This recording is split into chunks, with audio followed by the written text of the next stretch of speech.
we're talking about being your best self and looking and feeling like luxury.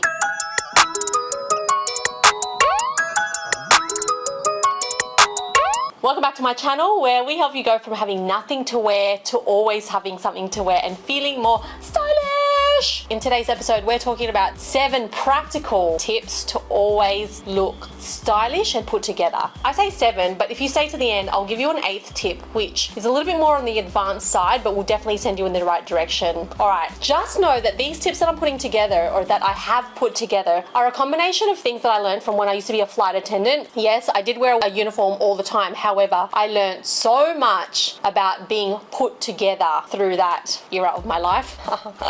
And also, the other tips are things that I used to do and still do, but I started doing this when my wardrobe was not yet complete. And every time I did these things, they would help whatever I had, whatever I was wearing, look elevated, intentional, and stylish. Tip number 1, underwear. Now, you might have heard things like, wear the right underwear.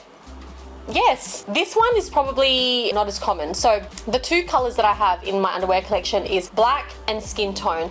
Definitely heavy on the black. As a matter of fact, I probably ever so rarely wear the skin tone, and it's generally under anything white, and it's generally just my skin tone bottoms. But my focus here is on bras. So when it comes to bras, I always aim for something which has the minimal embellishments, no lace, no nothing.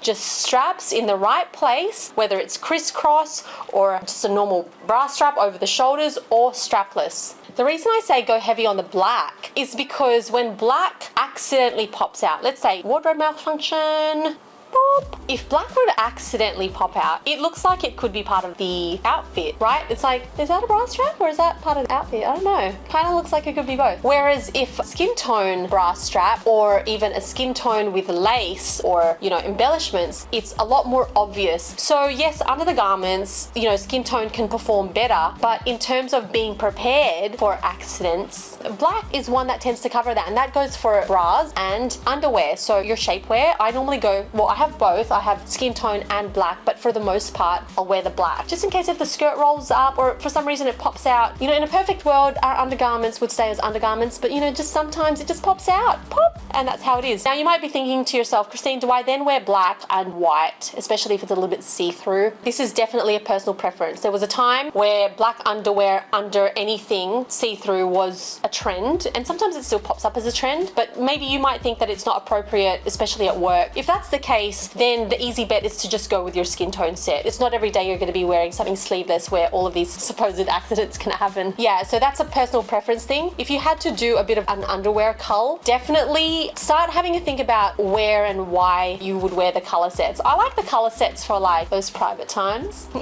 That's for another conversation. Yeah, like the colored, embellished, the lace ones. When you wear them under anything, well, when you wear underwear under any of your garments, the goal of that underwear is to let your outfit shine rather than detract from that outfit. So sometimes when you wear a lace, it's a little bit more picky. Now, if you kind of don't really have all the time in the morning to kind of like filter through all of the different undies, then maybe those embellished pieces aren't the most effective for you. Whereas when you just have your nice collection of t-shirt, bras, and all of these minimal embellished underwear, then you'll find it a lot easier to just grab and go and live your life. That's that for tip number 1. Now, tip number 2, shape your shirt. This is definitely more of a styling tip, but also more put together. What I mean by shaping your shirt is think about your crisp button-down shirts or any shirt that you have. They generally have something going on in the neckline. You have an opportunity to play with the sleeve or the way you tuck it in. So if your shirt is like a normal blouse, then probably the only thing that you could consider is the tucking in situation. But here's an example of how you can tuck in your shirt. 1, the classic tuck and blouse. All of your buttons are done up from top to bottom. I like to undo my pants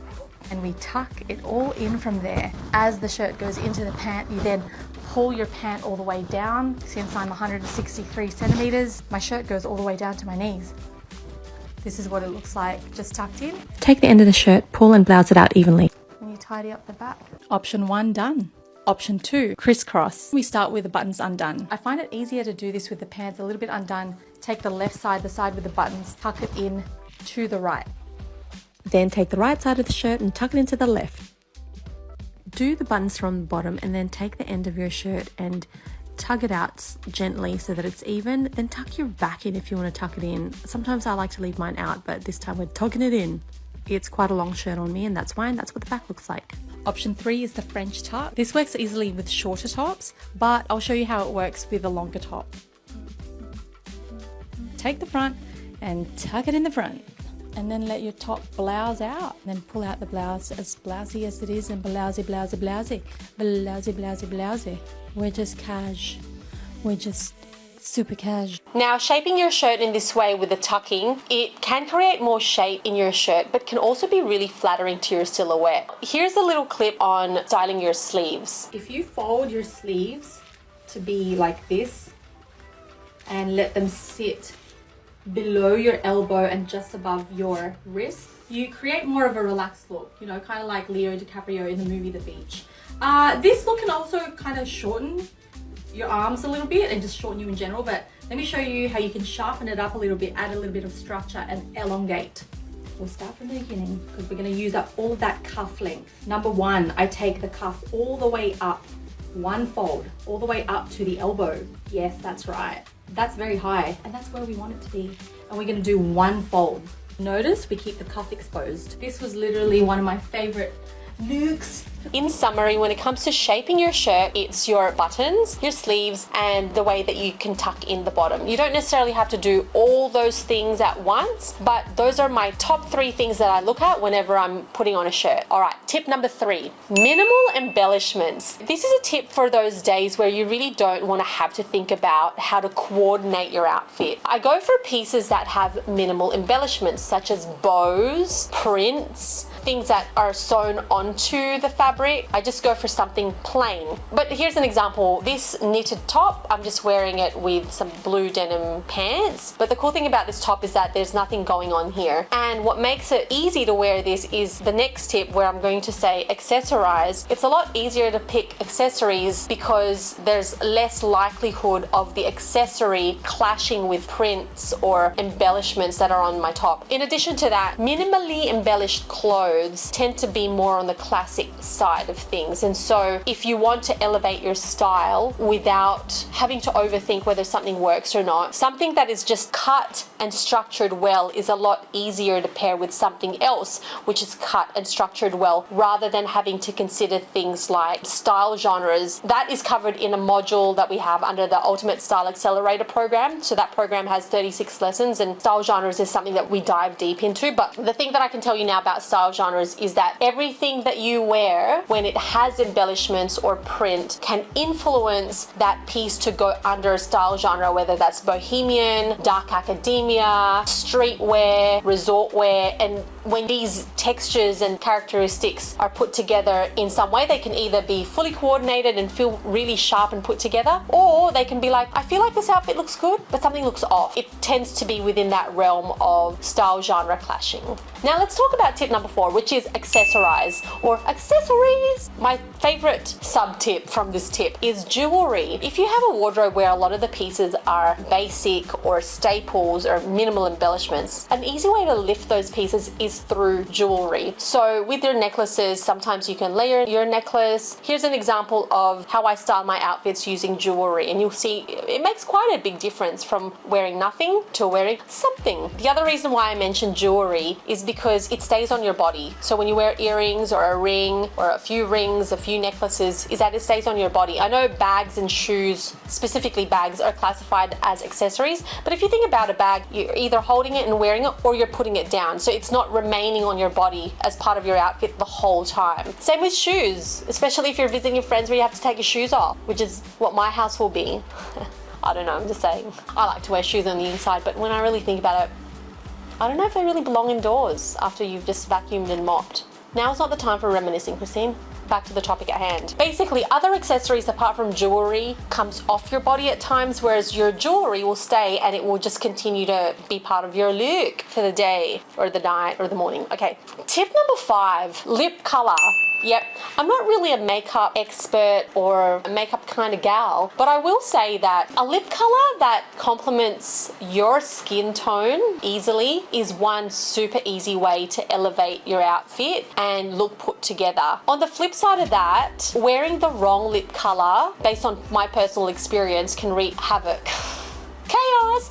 No, it's not chaos, but it's like very worth finding out what your capsule lip color collection will be. I would say that is like nude, a shade of red, and that's about it. Like if you only had to have two lipstick colors, one would be nude, which is like nude, the essence of nude, natural lip, and red. The reason for red is that red is a classic color, so it doesn't have to be a fire engine red. If fire engine red suits you, great. If it doesn't, maybe a darker tone. You know, finding your red is just wow. Now, did I learn this from being a flight attendant? Because we used to have to wear red lipstick? Maybe. But I do know that when you're wearing certain colors and you go, I like this entire outfit, but something is missing, it tends to be a bolder lip. So lip color can make the world of difference, and it's definitely worth looking into if you want just an easy way. Take it out of your bag, pop it on, put it back in the bag method. Tip number 6, tidy nails. Yes, this was influenced a little bit from my flight attending days because having kept nails was part of the uniform. Yes, as a senior flight attendant, we used to have to check everyone's nails and make sure that the polish was the correct color, no chips, and if you didn't have any color, you wear it clear. That might be a bit over the top for some, but what that taught me is that kept nails and tidy nails make a big difference, but unhygienic and unkept nails make a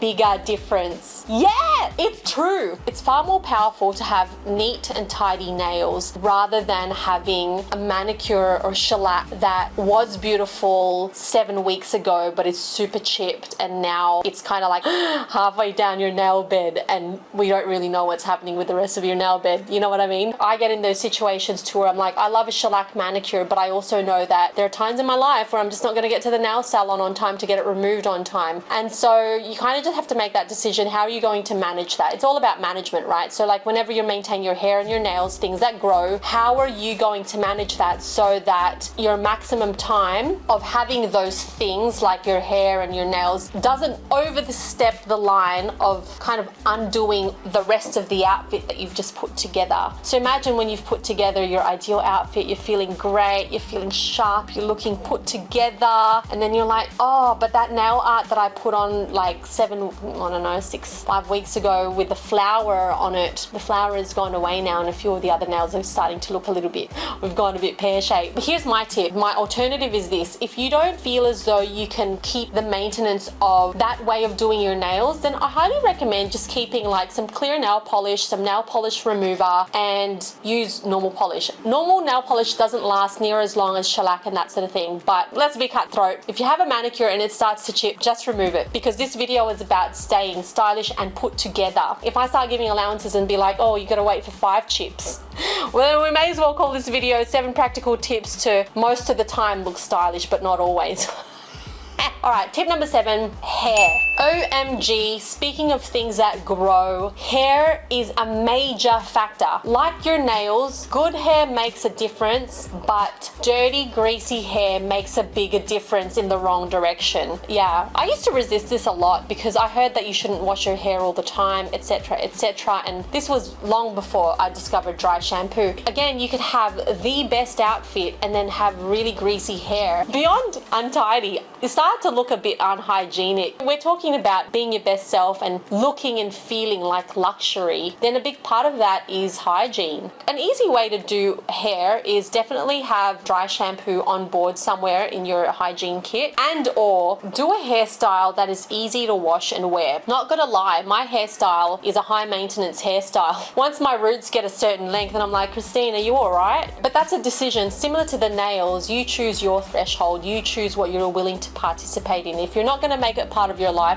like maintaining certain hair colors, and sometimes you might get a cut and you're like, I've got to do all of this work to make my cut look really nice, like I've got to curl my hair every day, then might be a good time to have a chat with the hairstylist and be like, babe, I don't know if you talk to your hairstylist, it might be a good time to have a chat with your hairstylist and just ask her what are some recommendations on some wash and wear kind of hairstyles. My length is pretty low maintenance. I will say that this is the kind of hairstyle that I can hop in the shower, get out, air dry, and it will sit in such a way that is. The other thing is have a go-to updo that is easy for you to do. So for me, it's the middle part, and I just like in this video over here, this is my go-to. So have a go-to hair out style and have a go-to hair up style, but somewhere in between, like where the hair is just like all over the place, create an alternative for the hair all over the place kind of vibe. This will actually get you sorted. Like every single tip that I've provided here, 100% will help you look stylish and put together. If you follow these 7 things, you will not look stylish and put together.